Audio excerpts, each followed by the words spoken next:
ஜெயச்சந்திரனின் அடடா audio offer 5 முதல் 70% வரை டிஸ்கவுண்ட். நான் இப்பவும் சொல்றேன், நம்மளை நம்பி வர்றவங்களுக்கு ஆட்சியிலும் அதிகாரத்திலும் உறுதியாக பங்களிப்பு செய்யப்படும். உடனே இந்த கேள்விகள்லாம் வரும். அப்ப யாரு கூட்டணி, யாரு வரா, யாரு போறா, இந்த கேள்விகள்லாம் வரும். இந்த கேள்விகளுக்கெல்லாம் ஒரே ஒரு பதில் தான், சஸ்பென்ஸ்ல சஞ்சாரம் செய்யுங்க.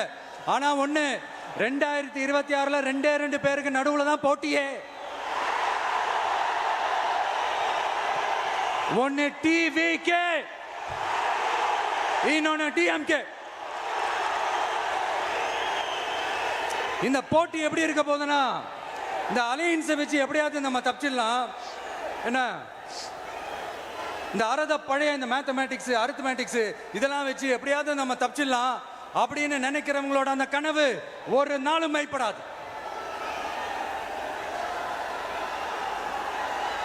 சரி, இப்ப நம்ம வேற ஒரு ஏரியாவுக்கு ஒன்று வருவோம். எதிர்காலம் வரும், என் கடமை வரும், இந்த கூட்டத்தின் ஆட்டத்தை ஒழிப்பேன்.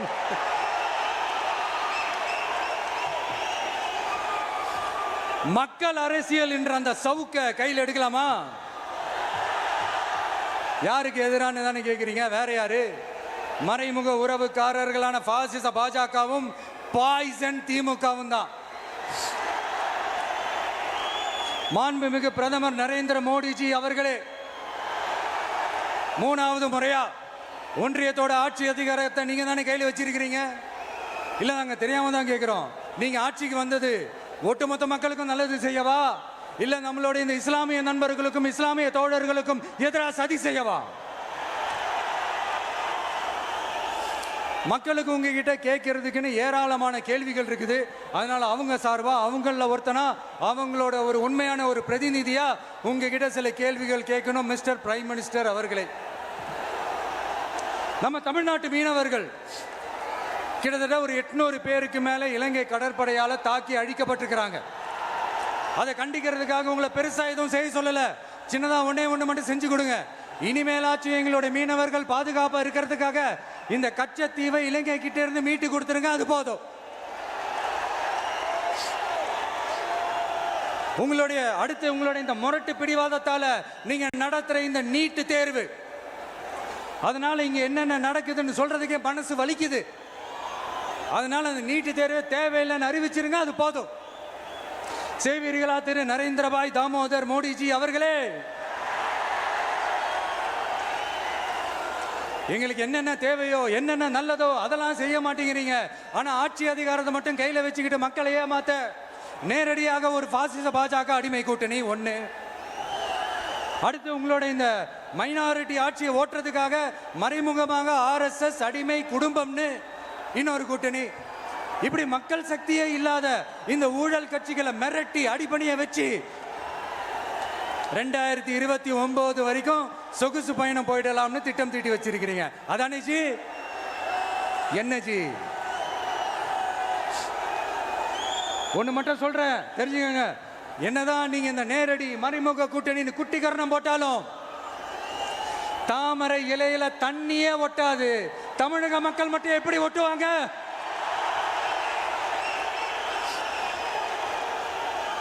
இங்க ஒரு MP சீட்டு கூட தரலன்றதுக்காக தமிழ்நாட்டுக்கும் தமிழ்நாட்டு மக்களுக்கும் எதுவுமே செய்யாம ஓரவஞ்சனை செய்யுது இந்த ஒன்றிய பாஜக அரசு. சங்கம் வச்சு தமிழ் வளர்த்த மண் இந்த மதுரை மண். அதனால இங்க அந்த கீழடியில கிடைச்ச ஆதாரங்களை எல்லாம் மறைச்சிட்டு எங்க நாகரிகத்தையும் எங்க வரலாறையும் அழிக்கிறதுக்காக உள்ளடி வேலை செய்யலாம்னு நினைக்கிறீங்க. தமிழ்நாட்டை தொட்ட என்ன நடக்கும் நீங்க பல உதாரணங்கள் இருக்குது. அதனால இதையெல்லாம் மறைச்சிட்டு எங்க மக்களை ஏமாத்திடலாம்னு மட்டும் நினைக்காதீங்க. மத நல்லிணக்கத்திற்கு பெயர் பெற்ற இந்த மதுரை மண்ணிலிருந்து சொல்றேன், உங்க எண்ணமெல்லாம் ஒரு நாளும் ஈடேறாது.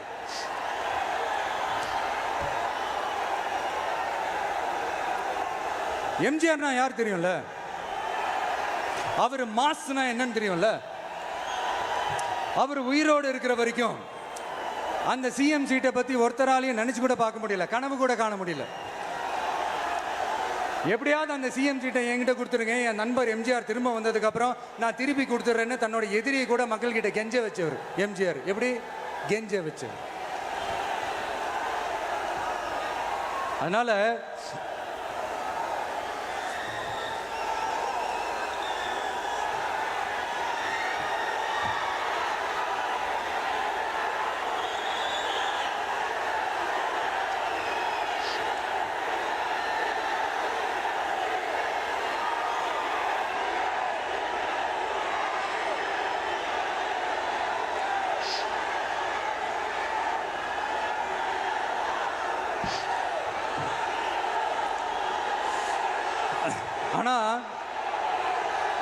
இப்போ